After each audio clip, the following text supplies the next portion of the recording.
Madam, मेरा क्या कसूर है जो मैं यह सजा भुगत रही हूँ? रूपा ने मुझसे पूछा।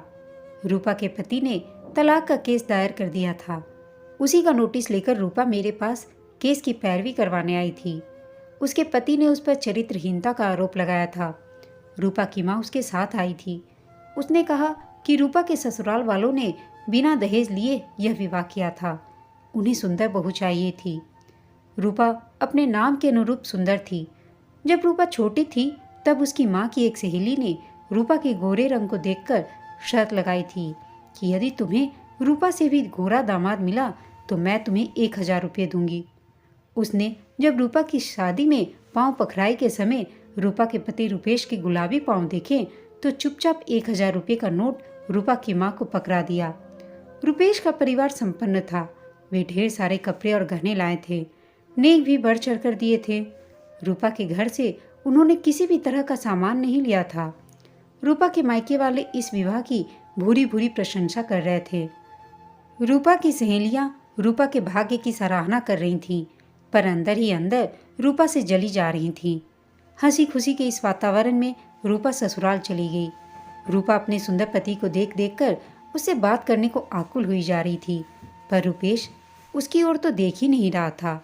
ससुराल पहुंचकर ढेर सारे रीति रिवाजों को निपटाते निपटाते 2 दिन लग गए। रूपा अपनी सास, ननद व जेठानियों से घिरी रही। उसके खाने पीने का खूब ध्यान रखा गया। फिर सबने घूमने का कार्यक्रम बनाया। 10-12 दिन इसी में लग गए। इस बीच रुपेश ने भी रूपा से बात करने की कोई उत्सुकता नहीं दिखाई। घूम फिर कर पूरा काफिला लौट आया।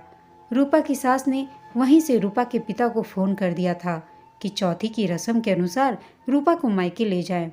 जैसे ही ये लोग लौटे, रूपा के पिता आकर रूपा को ले गए। रूपा कोरी की कोरी मायके लौट आई। सास ने उसके पिता को कह दिया था कि वे लोग पुरानी परंपरा में विश्वास रखते हैं। दूसरे ही दिन शुक्र अस्त हो रहा है, इसलिए रूपा शुक्रास्त काल में मायके में ही रहेगी। रूपा 4 माह मायके रही। उसकी सास और ननद ने लंबे लंबे फोन किए और उन्हीं के साथ रुपेश भी एक आध बार बात कर लेता। 4 महीने बाद रुपेश के साथ सास ननद आई और खूब लाड जताकर रूपा को विदा कराकर ले गई। ननद ने अपना घर छोड़ दिया था और उसका तलाक का केस चल रहा था। वह मायके में ही रहती थी। इस बार रुपेश के कमरे में एक और पलंग लग गया। डबल बेड पर रूपा अपनी ननद के साथ सोती थी, वह रुपेश अलग पलंग पर सोता था। रुपेश को उसकी माँ व बहन अकेला छोड़ती ही नहीं थी जो रूपा उससे बात कर सके। 1-2 माह तक तो ऐसा ही चला। फिर ननद के दोस्त प्रमोद का घर आना जाना बढ़ने लगा। धीरे धीरे सास ननद ने रूपा को प्रमोद के पास अकेला छोड़ना शुरू कर दिया। रुपेश का तो पहले जैसा ही हाल था। एक दिन जब रूपा प्रमोद के लिए चाय लाई तो उसने रूपा का हाथ पकड़कर अपने पास बिठा कर लिया और कहा, अरे भाभी, देवर का तो भाभी पर अधिकार होता है। मेरे साथ भी बैठो। जो तुम्हें रुपेश नहीं दे सकता वह मैं तुम्हें दूंगा। रूपा किसी प्रकार उससे हाथ छुड़ाकर भागी और उसने सास से इसकी शिकायत की। सास ने प्रमोद को तो कुछ नहीं कहा, उल्टा रूपा से ही बोली, तो इसमें हर्जी क्या है? देवर भाभी का रिश्ता ही मजाक का होता है। रूपा यह सुन सन रह गई। वह आधुनिक जरूर थी, पर उसका परिवार संस्कारी था और यहाँ तो ससुराल में संस्कार नाम की कोई चीज ही नहीं थी। धीरे धीरे प्रमोद की छेड़खानी बढ़ने लगी। उसे सास व ननद का प्रोत्साहन जो था। एक दिन रूपा ने चुपके से पिता को फोन कर दिया। माँ की बीमारी का बहाना बनाकर वे रूपा को मायके ले आए। रूपा ने रो रो कर सारी बात अपनी माँ जैसी भाभी को सब कुछ बता दिया तो परिवार वालों को संपन्न परिवार के सुदर्शन सुपुत्र की नपुंसकता का ज्ञान हुआ। चूंकि यह ऐसी बात थी जिससे दोनों परिवारों की बदनामी थी, इसलिए वे चुप रहे। एक माह बाद सास ननद रुपेश को लेकर रूपा को लेने आई तो रूपा की माँ व भाभी ने उन्हें आरों हाथ ले लिया। सास तमतमा कर बोली, तुम्हारी लड़की का ही चाल चलन ठीक नहीं है, हमारे लड़के को तुम दोष देती हो। रूपा की माँ बोली, यदि ऐसा ही है तो अपने लड़के की यहीं डॉक्टरी जांच करवाओ। इस पर सास ननद ने अपना सामान उठाया और गाड़ी में बैठकर चली गईं। इस बात को लगभग 8 से 10 माह गुजर गए। रूपा के विवाह को लगभग 2 वर्ष हो चुके थे कि रुपेश की ओर से तलाक का केस दायर कर दिया गया था। रूपा के प्रमोद के साथ संबंधों को आधार बनाया गया और प्रमोद को भी पक्षकार बनाया गया था ताकि प्रमोद रूपा के साथ अपने संबंधों को स्वीकार कर रूपा को बदचलन सिद्ध कर सके। मेरे लिए रूपा का केस नया नहीं था। इस प्रकार के प्रकरण मैंने अपने साथी वकीलों से सुने थे और कई मामले सामाजिक संगठनों के माध्यम से सुलझाए भी थे। इस प्रकार के मामले में दो ही हल हुआ करते हैं, या तो चुपचाप एक पक्षीय तलाक ले लो या विरोध करो। दूसरी स्थिति में औरत का अदालत में विरोधी पक्ष के बेहुदा प्रश्नों को झेलना पड़ता है। मैंने रूपा से नोटिस ले लिया और उसे दूसरे दिन आने को कहा। मैंने प्रत्येक कोण से रूपा के केस पर सोच विचार किया। रूपा का अब ससुराल में रहना संभव नहीं था, तो वह जाए भी तो कहाँ जाए और कैसे जाए। पति से ही ससुराल होती है और पति का आकर्षण दैहिक सुख होता है। इसी से वह नई लड़की के प्रति आकृष्ट होता है। जब यह आकर्षण ही नहीं तो वह रूपा में क्या दिलचस्पी दिखाएगा। इसलिए रूपा को तलाक तो दिलवाना है, किंतु उसके दुराचरण के आधार पर नहीं। औरत हूं ना, इसलिए औरत के दर्द को पहचानती हूँ। सोच विचार कर मैं इस निष्कर्ष पर पहुंची कि अलग से नपुंसकता के आधार पर केस लगाने के बजाय मैं इसी में प्रतिदावा लगा दूं।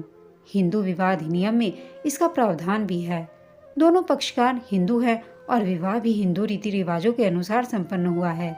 दूसरे दिन रूपा, उसकी माँ व भाई भाभी आए तो मैंने उन्हें समझा दिया कि हम लोग उनके प्रकरण का विरोध करेंगे, साथ ही उसी प्रकरण में रुपेश की नपुंसकता के आधार पर तलाक लेंगे। इसलिए पहले रूपा की जांच कराकर डॉक्टरी प्रमाण पत्र ले लिया जाए। पूरी तैयारी के साथ मैंने पेशी के दिन रूपा का प्रतिदावा न्यायालय में प्रस्तुत कर दिया। साथ ही एक आवेदन कैमरा प्रोसीडिंग का भी लगा दिया, जिसमें सुनवाई के समय मात्र जज और पक्षकार ही होंगे और इस प्रक्रिया का निर्णय कहीं प्रकाशित न हो। जब प्रतिदावा रूपा की सास ननद को मिला तो वे बहुत बौखलाई। उन्हें अपने लड़के की कमजोरी मालूम थी। प्रमोद को इसलिए परिचित कराया गया था ताकि रूपा उससे गर्भवती हो जाए तो रुपेश की कमजोरी छिप जाए और परिवार को भी वारिस मिल जाए। मैंने न्यायालय से यह भी आदेश ले लिया कि रुपेश की जांच मेडिकल बोर्ड से कराई जाए। इधर उधर बहुत हाथ पैर मारने पर जब रूपा की सास ननद थक गई तो समझौते की बात लेकर मेरे पास आई। रूपा के पिता की भी बदनामी नहीं चाहते थे, इसलिए मैंने विवाह का पूरा खर्च व अदालत का खर्च उनसे रूपा को दिलवाकर राजीनामा से तलाक का आवेदन लगवा दिया। विवाह होने से मुकदमा चलने तक लगभग 2.5 वर्ष हो गए थे। रूपा को भी मायके आए लगभग 1.5 वर्ष हो गए, इसलिए राजीनामे से तलाक का आवेदन स्वीकार हो गया। दोनों पक्षों की मान मर्यादा भी कायम रही। इस निर्णय के लगभग 5-6 बाद मैं कार्यालय में बैठी थी। तभी रूपा एक सांवले से युवक के साथ आई। उसने बताया कि वह उसका पति है, स्थानीय कॉलेज में पढ़ाता है। 2 माह पूर्व उसने कोर्ट मैरिज की है उससे। उसकी माँ ने कहा कि हिंदू संस्कार में स्त्री एक बार ही लग्न वेदी के सामने बैठती है, इसलिए दोनों परिवारों की सहमति से उनकी कोर्ट मैरिज हो गई। रूपा मुझे रात्रि भोज का निमंत्रण देने आई थी। उसके जाने के बाद मैं सोचने लगी कि यदि मैंने औरत के दर्द को महसूस कर यह कानूनी रास्ता न अपनाया होता तो बेचारी रूपा की क्या हालत होती आज। अदालत में दूसरे पक्ष का वकील उससे गंदे गंदे प्रश्न पूछता, वह उत्तर न दे पाती तो रुपेश को उसके दुराचारिणी होने के आधार पर तलाक मिल जाता। फिर उसे जीवन भर के लिए बदनामी की चादर ओढ़नी पड़ती। सास ननद की करनी का फल उस बेचारी को जीवन भर भुगतना पड़ता। जब तक औरत अबला बनी रहेगी उसे दूसरों की करनी का फल भुगतना ही पड़ेगा। समाज में उसे जीना है तो सिर उठाकर जीना होगा। दोस्तों, आपको यह छोटी सी कहानी कैसी लगी कमेंट करके बताइएगा। साथ ही कहानी अच्छी लगी हो तो इसे लाइक, शेयर और चैनल को सब्सक्राइब अवश्य कीजिएगा। कहानी सुनने के लिए आप सबका धन्यवाद।